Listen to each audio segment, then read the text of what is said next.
चला बाळांनो, आपण श्यामची आई गोष्ट पाहत आहोत। या आधी आपण गोष्ट कितवी पाहिली होती? 23वी। गोष्टीचं नाव अर्धनारी नटेश्वर। काय शिकायला मिळालं त्या गोष्टीतून तुम्हाला? आईचे पाय लावावे, सेवा करायची, अजून मुलगा व मुलगीने सारखं काम करावे। बरोबर, मुलगा आणि मुलगी भेद नाही ठेवायचा। मुलाने पण आणि मुलीने पण सर्व कामं करायची आणि सगळ्या कामामध्ये आपण आईला मदत करायची। हुशार आहात तुम्ही।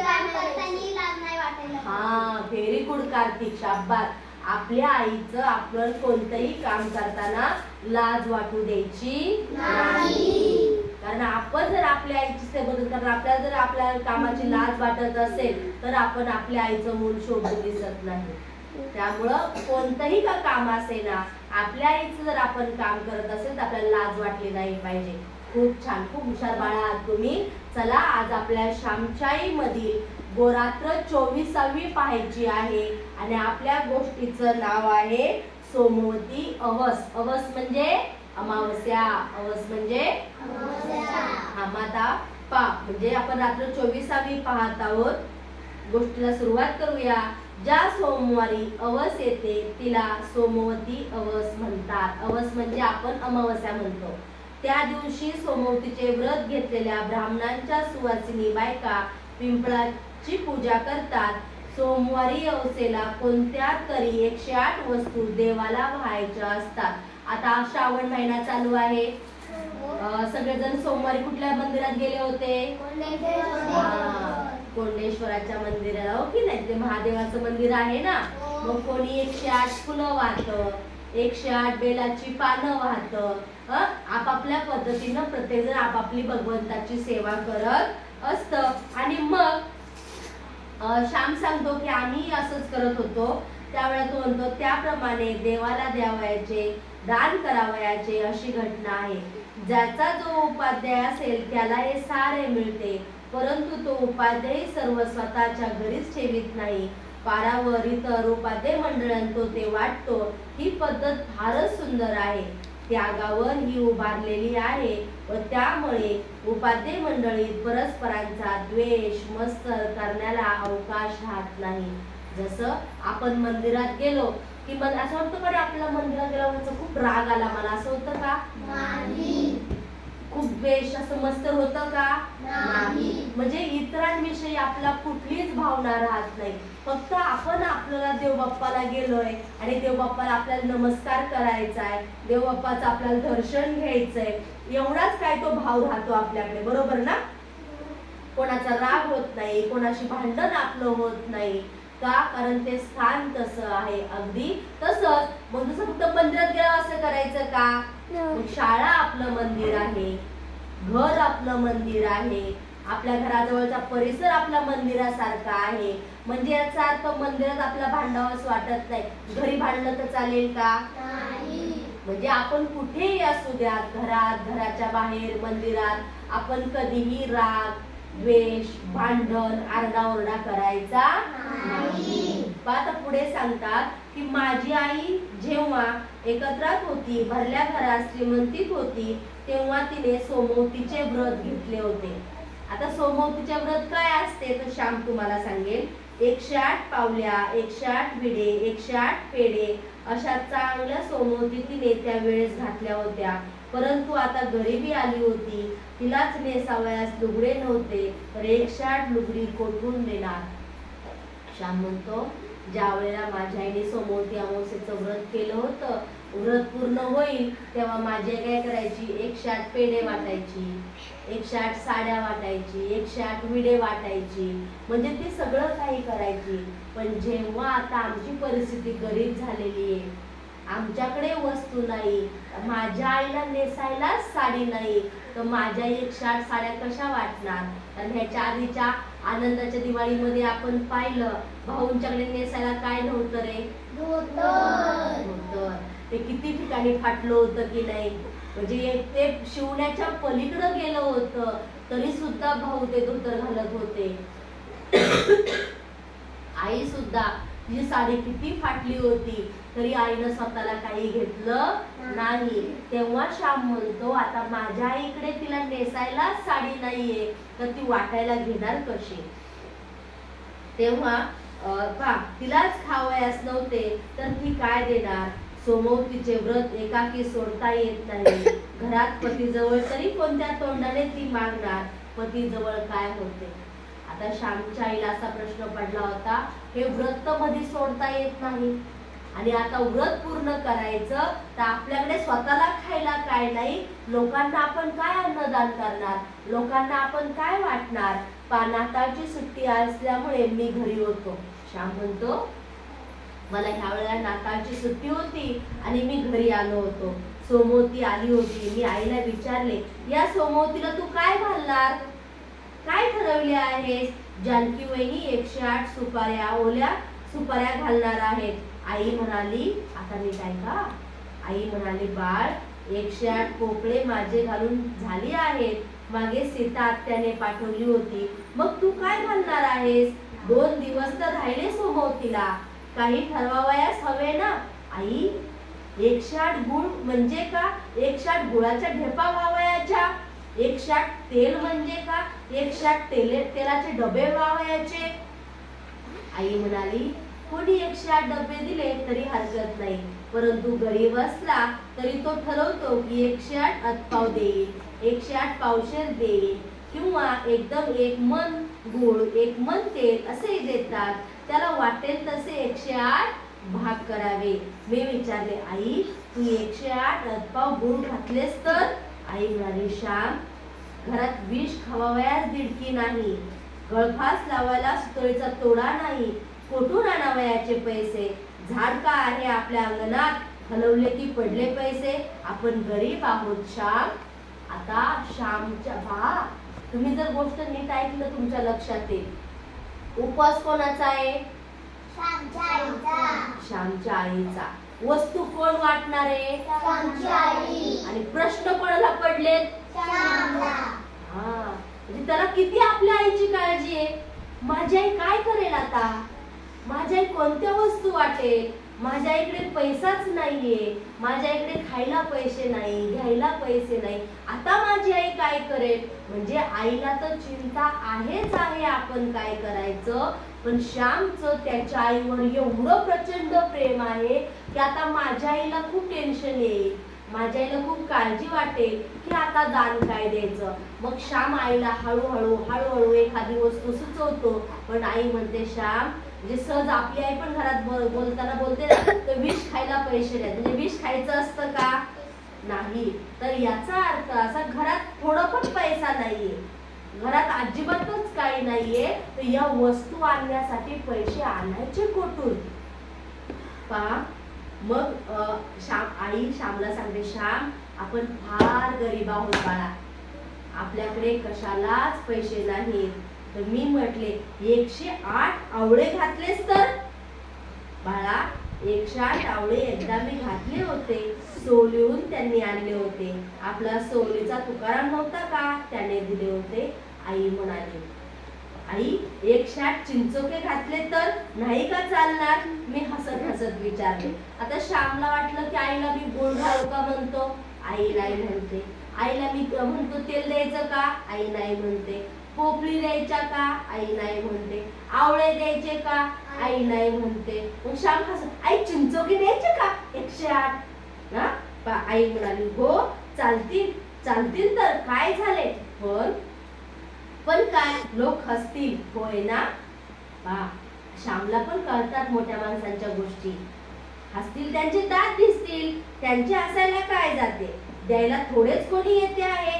हसायला सारे. मदत करायला कोणीच नाही. देव तर हसणार नाही ना. देव तर रागवणार नाही ना. मी विचारले. म्हणजे श्यामच्या बाल मनाला किती प्रश्न पडतात ते. आणि तो आईच्या सगळ्या तू कशी हळूहळू सुटका करतोय. श्याम आईला म्हणाला ना असं आई चिंचोके द्यायचे का ग. पण चिंचोके कसे दाब तुम्हाला हे सगळ्यांना माहितीये. आईला श्यामच म्हणतो आई पण आपण चिंचोके दिले तर लोक हसतील ना ग तुला. लोक म्हणतील पहा काय वाटलं ना त्यांनी चिंचोके दिले. पण श्याम त्याच्याही पुढे श्याम सांगतो आई लोक हसले तर हसले, पण आपल्याला देवबाप्पा नाही हसणार, देवबाप्पा रागवणार पण नाही आणि आपल्याला हसणार सुद्धा नाही. आई म्हणते, आई म्हणाली, श्याम, देव नाही रागवणार. अरे, देवाला विदुरा घरच्या कन्या सुद्धा आवडल्या, मिठ्या मारून मारून त्याने खाल्ल्या, सारखे ताट चाटीत होता तरी त्याची तृप्ती होईना. देवाने सुदाम्याचे पोहे कसे खाल्ले, जसा आदाशी उपाशी रुक्मिणीला एक मूठ देण्यास तयार होईना.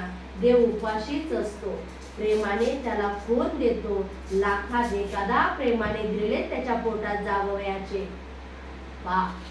आई सांगते की आपण पण, तुम्ही सगळेजण मंदिरात जाऊन येता, देवाला वस्तू वाहता, फुले वाहता, पेढा वाहता, पानं वाहून येता, पण आई सांगते की देवाला असं काही लागत नाही. देवाला फुलं लागत नाही, पानं लागत नाही, नारळ लागत नाही. आपण जे काही प्रेमाने वाहू ना ते देवाला आवडतं. परंतु श्यामची आई सांगते, लाख माणसांमध्ये एखादा माणूस असतो की देवाला प्रेमाने देणारा, नाही तर लोक प्रेमाने देत नाही. नारळ पण देवावरच आपटून फोडतात की नाही? तिथेच नारळ फोडायचा, तिथेच नारळ सोलायचा, तिथेच घाण करायची, फुलं कशी पण फेकून द्यायची, तर सगळा कचरा करायचा. असं कचऱ्यात आपल्याला ठेवलं तर आवडेल का रे आपल्याला? मग आपण देव बाप्पाला कसं कचऱ्यामध्ये ठेवत असतो. तेव्हा आई सांगते, अरे श्याम, देव बाप्पा फक्त प्रेमाचा भुकेला आहे. आपण प्रेमाने देव बाप्पाला दिलं ना तेच देव बाप्पाला आवडतं. सुदामा सुद्धा आपल्यासारखाच होता, त्याच्याकडे काही सुद्धा नव्हतं आणि स्वतः भगवंत श्रीकृष्ण राजवाड्यात राहत होता, रोज 5 पक्वान्नांचं अन्न खात होता, तरी सुद्धा त्याने सुदाम्याचे पोहे खाल्ले. त्याने मुठभर पोहे रुक्मिणीला दिले सुद्धा नाही. एवढं प्रेमाने भरवलं की एवढं ते खूप दिवस उपाशी असल्यासारखं खातो. म्हणजे दुर्योधनाने एवढं पंचपक्वान्नाचं भोग केलं जेवायला, पण भगवंतानी विदुराच्या घरच्या कन्या खाल्ल्या उकडलेल्या फक्त. आपण देवाला काही देऊ द्या, फक्त प्रेमाने आणि भक्तिभावाने दिलं ना बाळांनो, ते देवाला आवडतं. जसं आपली आई सुद्धा देव स्वरूपच आहे.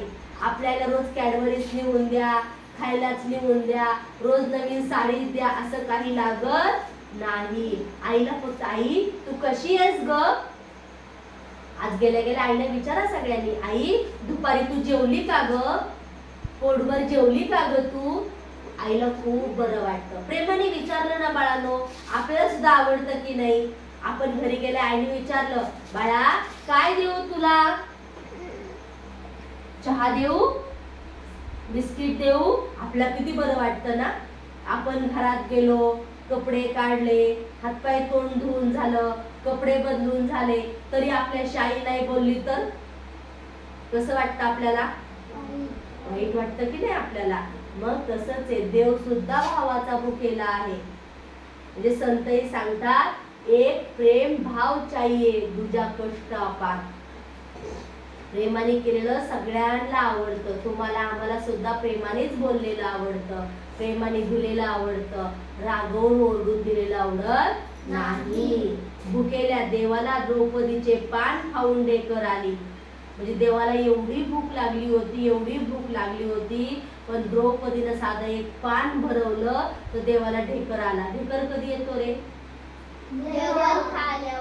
पोट भरलेला असेल तर. रिकाम्या पोटी ढेकर येतो का? नाही. म्हणजे देवाला एवढी भूक लागली होती तर साधे एका पानामुळे देवाचं पोट भरून गेलं आणि ढेकर आला का? द्रौपदीनं प्रेमाने भरवलं होतं. देवाला प्रेमाने द्या, ते त्याला दुधाच्या समुद्रापेक्षाही थोर आहे. शबरीची उष्टी बोरं ती कशी खाल्ली रामानं? तू वाचली आहेस ना, देवाला सारे चालते. त्यात भक्तिभावाचे तूप ओतलेले असले म्हणजे झाले, त्यात हृदयाचा ओलावा असला म्हणजे झाले. मग चिंचोकेच काय, पण 108 दगड जरी देवाला दिले तरी त्याला खडी साखरेप्रमाणे गोड लागतील. आई सांगते, जेव्हा शबरी रामाची वाट पाहत होती आणि राम शबरीच्या झोपडीमध्ये गेला, राम येणार म्हणून शबरीनं सकाळी सकाळी छान सडा टाकला होता, फुलांची रांगोळी काढली होती, ताईनं जी फुलं घेऊन आली होती, झाडाची बोरं आणली होती. पण बोरं तुम्हाला माहितीये कशी असतात? गोड आणि गोड आणि आंबट असतात. पण समजा आता आपल्याला आपल्या देवाला द्यायचे, आपण आंबट देऊ का रे? नाही. मग शबरी काय करायची? बोर घ्यायची, खायची, आंबट आहे साईडला ठेवायची, दुसरं बोर घ्यायची, खायची, गोड आहे देवाला द्यायची. म्हणजे आपल्या देवाला आपण आंबट द्यायचं नाही, एवढाच एक भाव होता, एवढाच एक प्रेम भाव होता. अगदी तसंच की ही शबरीची उष्टी बोरं सुद्धा रामाने खाल्ली. आता आपण पाहिलं आहे का? पण आपण हे गोष्टीसारखं ऐकत आलेलो आहोत आणि यातला भाव एकच लक्षात ठेवायचा. याचा अर्थ आपण उष्टी बोरं चारायची का? नाही. याचा भाव काय आहे ते प्रेमाने भरवलं की ते प्रत्येकाला आवडतं. मग कसंही असेल ते म्हणजे प्रेमाने भरवलेलं, प्रेमाने दिलेलं प्रत्येकाला आवडत असतं. म्हणून फक्त काय आहे की आपण ते प्रेमाने द्यायला शिकलं पाहिजे. मग तेव्हा आई सांगते, अरे 108 चिंचुकेच काय म्हणतो तू? 108 दगड जरी आपण भगवंताला दिले ना तरी भगवंताला खडी साखरेप्रमाणे गोड मानून घे. फक्त आपल्या मनातला भाव शुद्ध पाहिजे. पुढे आई सांगते, पा ते प्रेमाने दिले दगड तो सगळीत बसेल, शतजन्म सगळीत बसेल व म्हणेल भक्ताने फारच अप्रतिम मेवा दिला. पटकन फुटत नाही, विरघळत नाही, एक एक खडा तोंडात धरून ठेवावयास वर्ष पुरेल. श्याम देवाला रे काय, त्याला काहीही द्या, परंतु आपण जे देऊ ते देताना त्यात हृदय ओतून दिले पाहिजे. श्याम द्रौपदी, शबरी यांच्या भक्तीत की माझी भक्ती मोठी आहे, की यांच्या भक्तीत की माझी कुठे आहे भक्ती मोठी? मला कुठे तशा भक्तांनी चिंचोके भरून देता येणार आहेत?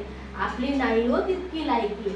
आता एवढं सगळं सांगून झाल्यावर आई म्हणते, अरे द्रौपदीनं पानाचा विडा दिला, भगवंताचं पोट भरलं. सुदामाने पोहे दिले, भगवंताचं पोट भरलं. शबरीनं उष्टी बोरं दिली, भगवंताचं पोट भरलं. पण द्रौपदी, शबरी, सुदामा, विदुर यांच्या एवढी मोठी मी नाही, यांच्या एवढी माझी भक्ती मोठी नाही की भगवंताला मी चिंचोके भरवायला. त्यांच्या एवढी माझी लायकी पण नाही. कारण आपल्या मनामध्ये प्रेम भाव चाहिए. आपल्या मनामध्ये इतरांविषयी कुठला राग असता कामा नये. जी गोष्ट करायची ती अंतःकरणापासून, हृदयापासून करायला पाहिजे. आणि मग मी त्यांच्या एवढे मोठे जाऊन मला काहीतरी वेगळा विचार केला पाहिजे. मग तू काय घालणार आहे सांग ना, ठरवले असशील काहीतरी? मी विचारले. आई म्हणाली, आईने काय ठरवलं पहा, मी 108 फुले वाहणार आहे. फुलांसारखे निर्मळ व शुद्ध दुसरे काय आहे? फुले वाहीन हो मी. आता श्यामला खूप प्रश्न पडले होते. आई काय देणार, आई काय देणार, काय द्यायचं, काय करायचं? शेवटी आईने असं ठरवलं की मी 108 काय वाहणार? फुलं का वाहणार बरं आई? पैसे नव्हते. बरोबर, आईकडे पैसे नव्हते आणि फुले गरिबी. परिस्थिती गरीब होती आणि फुले घ्यायला पैसे लागणार होते का? नाही. म्हणून आईने फुले द्यायचं ठरवलं. परंतु फुलेच का ठरवलं माहितीये कारण? कारण फुलांसारखं स्वच्छ, निर्मळ, प्रेमळ, सुंदर दुसरी कुठलीच वस्तू नाही. पुन्हा आपण भगवंताला सुद्धा फुलं घेऊन जातो, बरोबर ना? ती किती आकर्षक असतात. ती स्वतः झाडावरची तुटून भगवंताच्या चरणाजवळ जातात. याला त्याग म्हणतात. म्हणून आईने ठरवलं की ह्या वर्षी आपण फुले वाहायची. आई म्हणाली, श्याम जे व्हावयाचे ते देवासाठी असते, ते भटजींसाठी नसते. देवाच्या पायावर वाहिलेले फुल भटजीच घ्यावे वाटले तो थोर प्रसाद आहे, असे त्याला वाटले तर घेईल, नाहीतर देवाच्या पायावर फुल राहील. आपणा दुसरे काही देता येत नाही तर काय करावयाचे? देता येईल ते देवाला द्यावे. आई म्हणते, आता आपल्याला दुसरं काय देता येत नाही तर आपण काहीच करू शकत नाही. उलट जर त्या भटजींना वाटलं फुलं फार सुंदर आहे, फार टवटवीत आहेत, मी फुल एखादं पटकन घ्यावं तर आपला प्रसाद समजून जाऊ. नाही वाटलं तर आपण वाहिलेलं फूल हे भगवंताच्या चरणाजवळच राहणार आहे आणि जे भगवंताच्या चरणाजवळ राहणार आहे ते अतिशय प्रिय असतं. ते आपण प्रेमाने वाहिलेलं असतं. म्हणून आई सांगते की आपण फुलंच वाहूया. आता पुन्हा श्यामला प्रश्न पडला, मग कोणती फुले वाहणार तू? आपण फुले तरी कोठे आणली आहेत? नाहीतर आई 108 पानेच वा, 108 तुळशीची पाने, 108 बेलाची पाने, 108 दुर्वा. आई देवाला फुलांपेक्षा पानेच का ग जास्त आवडतात? म्हणजे कितीतरी प्रश्न पहा या श्यामच्या डोक्यामध्ये सुरू आहेत. पहा, किती फुले असली तरी तुळशीपत्र, दुर्वा, बेल यांच्याशिवाय पूजा पुरीच होत नाही. विष्णूला तुळशीपत्र, गणपतीला दुर्वा, शंकराला बेल, त्यांना फुलांपेक्षा यांचीच आपली जास्त आवड का ग आई असेल असे मी विचारले. आता आई म्हणते तुळशीपत्र, दुर्वा वगैरे मिळावयास त्रास पडत नाही ना. पहा, आता श्याम म्हणतो आई तू देवाला फुलं वाहणार आहेस ग, पण देवाला पानच का आवडतात बरं? त्यावेळेस आई सांगते समजा एखाद्याच्या दारामध्ये फुलं नसतील तर ती विकत घ्यावी लागतील, त्याला पैसे लागणार ना. आणि प्रत्येकाकडे पैसे असतीलच असं नाही, त्याच्यामुळे बेलाचं झाड असतं, दुर्वा असतात, हो की नाही? मग ही सगळी जी पाने ती फुकट मिळतात. आता असं झालं का रे कधी इकडे गणपती असतो का? गणपती दुर्वा विकत आणतो का आपण? नाही, दुर्वा विकत आणत नाही. मग देवाला सुद्धा जे फुकट मिळतं, जे देवाने स्वतः निर्माण केलेलं आहे तेच आवडतं. म्हणून आई म्हणते देवाला फुलांपेक्षा पानच जास्त आवडतात, कारण त्यासाठी पैसे मोजावे लागत नाही किंवा फार कष्ट घ्यावे लागत नाही. पहा, आई सांगते अरे फुले म्हणजे ठरल्यावरच फुलावयाची, परंतु पाने मात्र नेहमी असतात. झाड जिवंत आहे तोपर्यंत पाने आहेतच आहेत. पानांचा दुष्काळ फार सापडत नाही. म्हणून ऋषींनी संतांनी देवाला पानच प्रिय आहे असे सांगून ठेवले आहे. ते तरी नेहमी देवाला भक्तीने व्हावयास माणसाला अडचण पडू नये. माझ्यासारख्या गरीब बाईला देवाने साधे पान व्हावयासही लाज वाटू नये. दुसऱ्याने देवाला वाहिले रुपये, खत, नारळ पाहून मला मस्तर वाटू नये. म्हणून देवाला पान प्रिय आहे. आई सांगते ज्यांच्याकडे पैसे आहेत ती लोक पैशाने पानं फुलं वाहतात, नारळ घेतात, खण घेतात, देवाची ओटी भरतात. पण माझ्यासारख्या गरीब बाईला जर पैसे नसतील तर मला लाज वाटता कामा नये. मी बेलाची पानं आणेल, तुळशीची पानं आणेल, दुर्वा आणेल आणि मी ती त्या देवाला वाहील आणि मलाही पूजा केल्यास समाधान आणि देवालाही ते आवडून जाईल. म्हणजे दोघांच्याही मनामध्ये आनंद निर्माण होईल. मग पुढे आई सांगते मग यावेळेस कशाची फुले घालणार? तू तर सांगतच नाहीस. मी अधीर होऊन म्हटले. आई म्हणाली मी परवा रात्री त्यांना सांगितले की सोमवतीला चांगलीशी फुले घालावयाची ठरवली आहे. झेंडू, पांढऱ्या चाफ्याची फुले ही आहेतच, परंतु जर चांगली सुवासिक कांता आली कोठून तर आणावी. मी एकदम म्हटले म्हणून भाऊ गावाला गेले आहेत होय? होय, ते जालगावला गेले आहे. तेथे बलव्यांची मोठी बाग आहे. त्या बागेत नागचाफ्याची फुलझाडे आहेत. 108 फुले मिळाली तर पाहावी म्हणून ते लांब गेले आहेत. आपल्याजवळ पैसे नाहीत, परंतु चालण्याचे श्रम करावयास पाय आहेत असे ते म्हणाले. आईने सांगितले. आता आईला फुलेच व्हायची होती म्हणून दूरच्या त्यांच्याकडे नागचाफ्याची बाग होती. मग ते म्हणाले आपल्याकडे फुले विकत घ्यायला तर पैसे नाहीयेत, पण कष्ट करण्यासाठी आणि चालत जाण्यासाठी आपल्याकडे काय आहे? पाय. आपण चालत जाऊ शकतो आणि ती फुले मात्र घेऊन येऊ शकतो. आणि म्हणून भाऊ फुले आणण्यासाठी एवढ्या लांब गेले. मित्रांनो, आता श्याम काय म्हणतो नीट ऐका. चाफ्याचे अनेक प्रकार आहेत. पांढरा चाफा, हिरवा चाफा, सोन चाफा, नाग चाफा. पांढऱ्या चाफ्याशिवाय बाकीच्या सर्वात सुगंध आहे. सोनचाफ्याचा वास फार असतो, परंतु नागचाफ्याचा गोड असतो. 4 बाजूंना 4 शुभ्र स्वच्छ रुंद अशा पाकळ्या व मध्ये पिवळा परागपुंज असे ते फूल असते. फारच सुंदर दिसते ते फूल. म्हणजे आईनं अशी वस्तू निवडली जी आपल्याला विकत पण घ्यायला लागू नये आणि दिसायलाही सुंदर असली पाहिजे, सुवासिक असली पाहिजे. देवबाप्पाला ती आवडली पाहिजे. गरिबीत राहूनही देवा दाखवणारी व आचरणारी माझी आई होती. पतीला देता येणार नाही ते त्याच्याजवळ मागून त्याला रडविणारी, खिन्न करणारी ती नव्हती. त्याला लाजविणारी, खाली मान घालावयास लावणारी ती नव्हती. त्याच्याजवळ साधी फुलेच मागणारी, परंतु ती खटपट करून दूरवर जाऊन चांगली पाहून आणा असे सांगणारी, पतीलाही ध्येयवाद शिकवणारी, देवासाठी जिजावयास लावणारी अशी ही माझी साध्वी आई होती. श्याम म्हणतो माझी आई खरंच इतकी साध्वी होती. साध्वी म्हणजे कोणाला दुखवणार नाही, कोणाचा रागराग करणार नाही, कोणाचा द्वेष करणार नाही, सगळ्यांशी प्रेमाने बोलणार, प्रेमाने सगळ्यांशी वागणार आणि त्याचबरोबर आपली पूजा सुद्धा अगदी अंतःकरणापासून करणार, अगदी मनापासून आपली ही पूजा करणार आणि इतकी सुंदर पूजा करणार की देवाला ती आवडली पाहिजे. म्हणजे आम्ही गरीब आहोत याचा मनामध्ये कोणताही किंतु परंतु न बाळगता, आपल्या कुटुंबातील माणसांना त्रास न देता ही आपली आई तिची पूजा करणार होती. यालाच काय म्हटलेलं आहे, साध्वी. इतरांना त्रास न देता, जास्त खर्च न करता, इतरांचं मन न दुखवता केलेली पूजा भगवंताला प्रिय असते. बाळांनो, मला सांगा तुम्ही आता, जर समजा आता आपण इथं सरस्वतीचा फोटो आहे, गणपतीचा आपण फोटो आणणार आहोत, त्याला आपल्याला फुलं व्हायची म्हटली, मी सांगितलं जा रे आपल्या झाडाची जास्वंदीची फुलं तोडून आणा.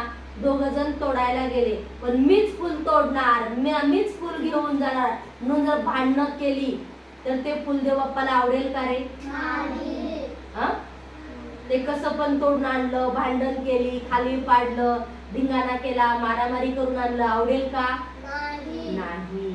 मग अगदी तसंच आहे, आपण जे अर्पण करणार आहोत ना, जे देवाला वाहणार आहोत ते मनापासून असलं पाहिजे.